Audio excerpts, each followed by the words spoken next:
Hello guys, big boss 7 Tamil. நேற்று பயங்கரமாக வந்து டாஸ்க் நடந்துச்சு. டாஸ்க் நடந்து முடிஞ்ச உடனே பிக் பாஸ் காரி துப்பிட்டு ஏன் இவ்வளோ கேவலமான ஒரு கேம் விளையாடுறீங்க அப்படின்னு சொன்னார். உங்களுக்கு ஒரு நைட் டைம் தரேன், அதுக்குள்ளே எல்லாத்தையும் சேஞ்ச் பண்ணிக்கோங்க அப்படின்னு வார்னிங்கும் கொடுத்துருக்காரு. இதுக்கு நடுவில் அர்ச்சனா ஒரு சரியான செய்கை செஞ்சுருக்காங்க. விசித்ரா கிட்ட ஒரு கேள்வி கேட்டாங்க. விசித்ரா ஆடி போகிற மாதிரி ஒரு கேள்வி கேட்டாங்க. யாருக்குமே பதில் சொல்கிறதுக்கு வாயே இல்லை அப்படின்னு தான் சொல்லணும். என்னன்றதை இந்த வீடியோவில் நம்ம இப்போ பார்க்கலாம். நேற்று டான்ஸ் மாரத்தான் டாஸ்க் நடந்துச்சு. அதில் எல்லாருமே வந்து டான்ஸ் பர்ஃபார்மன்ஸ் பண்ணாங்க. அவங்களுக்குன்னு கொஞ்சம் மணி கொடுக்கப்பட்டுச்சு. உங்களுக்கு எந்தெந்த பர்ஃபார்மன்ஸ்லாம் பிடிச்சிருக்கோ அவங்களுக்குலாம் வந்து நீங்கள் பணம் கொடுக்கலாம் அப்படின்ற மாதிரி பிக் பாஸ் சொல்லியிருந்தாரு. கடைசியில் வந்து என்ன ஆச்சு அப்படின்னா, இது ஸ்டார்ட் பண்ணது வந்து இந்த ஃபேவரிசம் வந்து ஸ்டார்ட் பண்ணது யாருன்னா ரவினா தான்.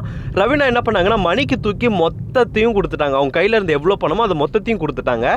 இதனால் என்ன பண்ணிட்டாங்கன்னா, ரவினா வந்து ஃபேவரிசம் தானே பண்ணுறாங்க, மணி ஜெயிக்கணும், மணிக்கு வந்து பாயிண்ட் போகணுன்றதுக்காக தானே இதை பண்ணாங்க. அப்போ நம்மளும் பண்ணலாம் அப்படின்னு சொல்லிட்டு மாயா பூர்ணிமா பிளான் பண்ணி எல்லாருக்கும் விஜய்க்கு கொடுப்போம், விஜய்க்கு கொடுத்தா விஜய் நம்மள யாரோ ஒருத்தருக்கு தான் அந்த பாயிண்ட்டை கொடுப்பான், அதனால விஜய்க்கு கொடுப்போம் அப்படின்ற மாதிரி சொல்லி விஜய்க்கு எல்லாருமே கொடுத்தாங்க.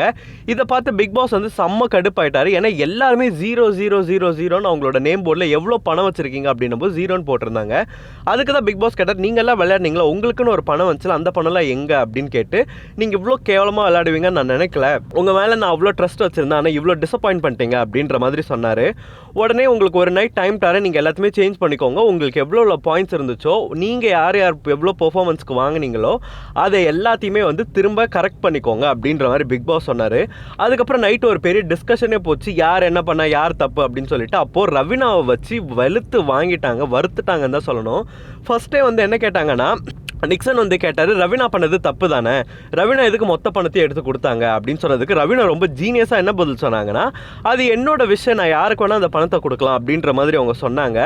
ஆனால் அதுக்கப்புறம் தினேஷ் வந்து ஒரு பாயிண்ட்டாக கேட்டார், கிட்டத்தட்ட இத்தனை பெர்ஃபார்மன்ஸ் இருக்குது, 12 பெர்ஃபார்மன்ஸ் இருக்குது, அந்த 12 பெர்ஃபார்மன்ஸையும் நீ பார்க்காம ஒரே ஆளுக்கு தூக்கி கொடுக்கறது எப்படி நியாயமாகும், நீ இன்னும் அத்தனை பெர்ஃபார்மன்ஸ் பார்க்கணும்ல, பார்த்ததுக்கப்புறம் நீ கொடுத்தா கூட ஓகே, நீ வந்து பார்க்கவே இல்லை எந்த பெர்ஃபார்மன்ஸுமே, ஆனால் எல்லாத்தையும் தூக்கி மணிக்கு கூப்பிட்றது எப்படி நியாயமாக இருக்கும், அப்போ அதுவும் தப்பு தானே அப்படின்ற மாதிரி தினேஷ் வேறு லெவலில் கேட்டார். அதுக்கு வந்து வார்த்தையே இல்லை. அப்பையும் வந்து என்ன சொல்லிட்டு இருக்காங்க ரவினானா, இல்லை நான் எனக்கு பிடிச்சவங்களுக்கு கொடுக்கலாம், கொடுக்காமையும் இருக்கலாம், அதானே நான் ரூல் படி தானே நடந்துக்கிட்டேன் அப்படின்னாங்க.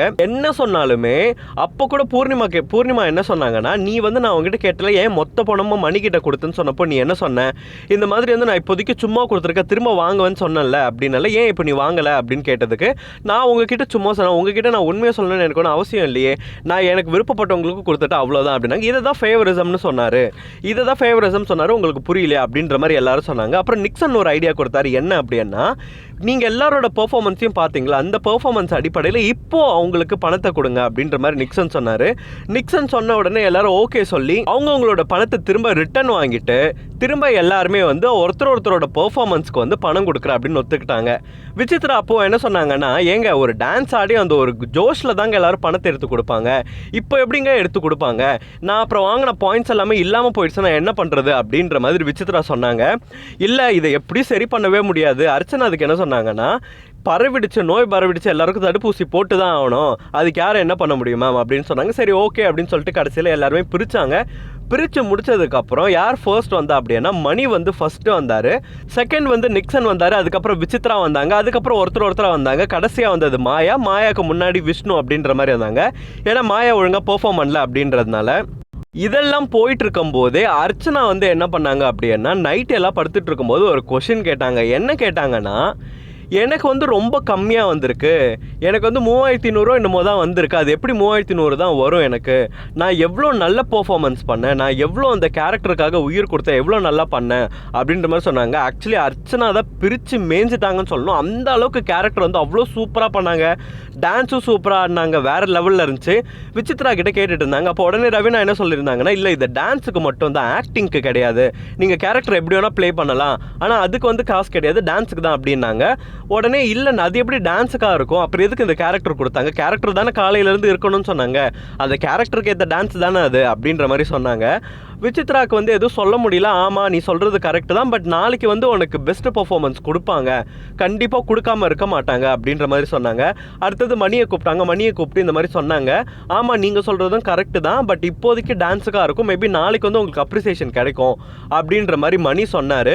விசித்திரமாக அதுக்கப்புறம் கட்டி பிடிச்சி சரி விடு ஃபீல் பண்ணாத, உனக்கு கண்டிப்பாக அப்ரிசியேஷன் கிடைக்கும், ஏன்னா நீ அவ்வளோ நல்லா பண்ண அப்படின்ற மாதிரி அவங்களை கட்டி பிடிச்சி முத்தம் கொடுத்து சமாதானப்படுத்தி அவங்கள உட்கார வச்சுட்டாங்க. ஆக மொத்தத்தில் இந்த குழப்பத்தை ஸ்டார்ட் பண்ணி வச்சது ரவீனா தான். அவங்க ஒத்துக்கிட்டாலும் சரி ஒத்துக்கலனாலும் சரி கண்டிப்பாக கமல் சார் வந்து ஃபர்ஸ்ட் கொஸ்டின் பண்ணுறது வந்து ரவீனா தான். ஏன்னா இதுங்களோட தொல்லை தாங்கவே இல்லை.